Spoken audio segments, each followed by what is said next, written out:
Hey there, welcome back to Financial Wellness University. If this is your first time, I ask that you subscribe to the channel so that the message can get out to more and more people on how to experience financial wellness by practicing sound financial principles. And my name is Joe Brown. I am your teacher and coach here at Financial Wellness University, where we teach from the 7 phases of financial wellness, a system that I developed over 30 years of learning and training and just actually making mistakes in finances and develop a system that is easy to understand, easy to remember, and it leads to financial progress. So again, subscribe. Also, hit that like button so that more people will see it. And share this video or other videos that you like in the arsenal of videos under Financial Wellness University. Today, we're going to look at how do you protect money? How do you protect the money that you have? Well, one of the ways you can do that is to collect precious metals, acquire some precious metals. Now, there's plenty of stations or channels that deal with coins and silver and gold and all that. I'm not trying to supersede them, but today, just as a part of just being well-rounded in our finances, you can't ignore precious metals. I'm not saying go out and trade everything, but today we're just going to have a conversation around precious metals. So this is one of the samples of that precious metal, the silver 1 ounce coin. It says on there 0.999, so it's 3 nines, 0.999 percent pure silver. So it's basically almost 100% pure silver. Very, very little that is not silver in it. And let's start from there. Stay tuned. All right, welcome again to Financial Wellness University. Today we're going to be talking around the subject of precious metals and what's the importance. Should we have precious metals in our possession, or should we have precious metals as part of our financial total picture, arsenal, if you will? I showed you a coin earlier. It's a silver coin. It's 1 ounce silver coin. I put in a little capsule so I could handle it easier without scratching it and dirtying it up. So that helps. That's one of the ways you can take care of something that you believe is important, is to protect it. So you're protecting the money that's protecting you. Now, when it comes to precious metals, you're going to hear some terms, and I want to explain some of those terms. One of the main things you're going to hear is spot price. Spot price. Spot price is the industry's way of giving the precious metal a current value of what it's worth if you were to buy it. And the spot price fluctuates, but right now silver is at one of its highest points it's ever been. It's been higher, but it usually peaks at times like we're experiencing in the COVID pandemic season, and silver will be in more demand. As it is in more demand, of course, the price will go up. So a lot of experts are recommending that we invest in silver. Now, the spot price of silver right now is tinkering around 27. It's been as high as maybe 45. and it's been very low. It's been low in lower than the teens, is 7 or lower, but generally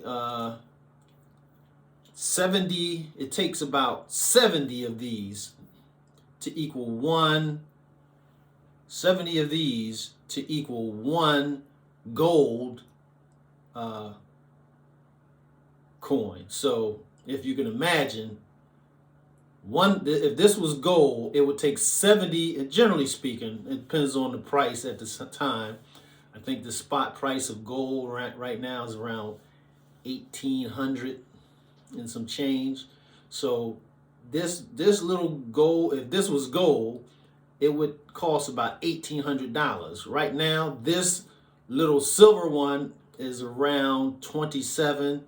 I might have spent in the 30s to get it, because that's when people sell it, dealers sell it, they charge what's called a premium, and that's the amount above the spot price. So if I paid 30 for it and its spot price is 27, and I paid like a $3 premium, which basically means people have to make money, but it's important for you to know the spot price so that you're aware of how much above that price you're paying, how much of a premium you're actually paying. And of course, the lower the premium, the more you make of that particular precious metal.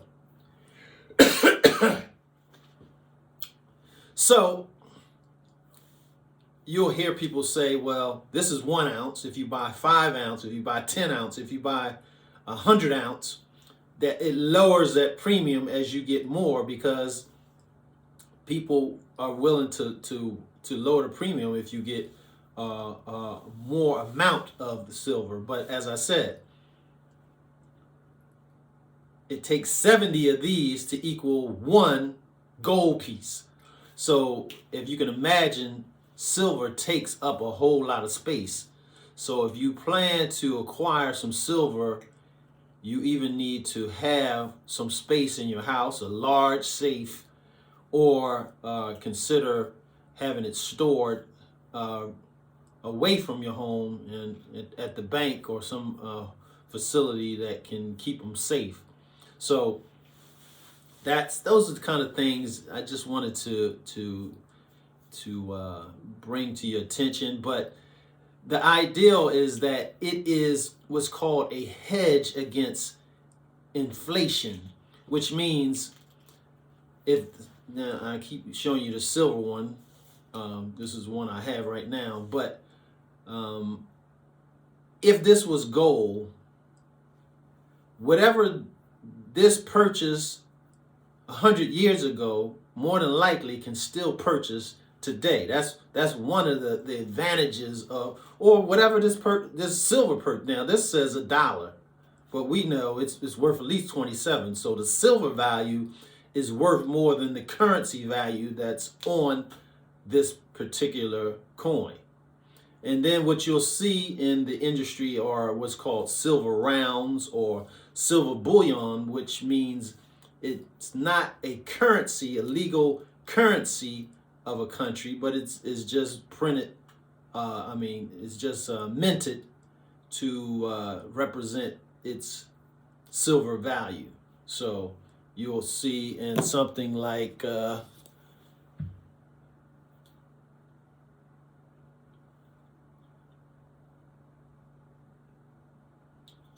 don't have one. Now this one is American coin called the Morgan silver dollar. The Morgan silver dollar. So at one point in history, this is a coin from 1884. So at one point in history, this coin, this exact coin, was in the pockets of someone as a way of buying merchandise, buying services. It was money. It is real money, and now it has a whole lot more value because it's more valuable for the silver content than the actual monetary value that's printed on the coin. You'd be wasting money if you spent only $1 for that. In fact, there are coins that are currently in circulation whose silver value make them more valuable than the face value of that particular coin. One in particular is the $50, the Kennedy $50 from 1964. It's 90% silver. So if you have one, I suggest you not spend it, because its silver value is worth more than the face value. It's worth about, I mean, just the one that's in change, you can find and loosen your change, probably at least $5. Now, if you have one that's in pristine condition, I mean, you're talking, the sky's the limit in terms of what it could be worth, because now it has rarity and it has condition, and a lot of coins are graded based on their condition. MS 70 is the highest grading that a coin can get, and of course they go down from there, but 70 is considered, perfect. So if you have an MS 60 1964 Kennedy $50, you have a great investment in your possession. So hey, it can never hurt to collect money, and I wouldn't suggest you liquidate all your cash for coins. Maybe 10% would be a reasonable amount. And first, get that emergency fund together. So if you don't have an emergency fund, start that first and build that up, and get that debt out the way, and then get a full emergency, which is like a long-term emergency, 3 to 6 months worth of living expenses. And maybe if you get to that point, you can convert 10% of it. Say if you have $20,000 as your emergency fund, maybe 1 to 2 in some coins, in some precious metal. Now, some people just want to collect for the silver value, so you might not collect coins. You might collect what's called bullion, which is basically silver bars or silver rounds that have no currency value.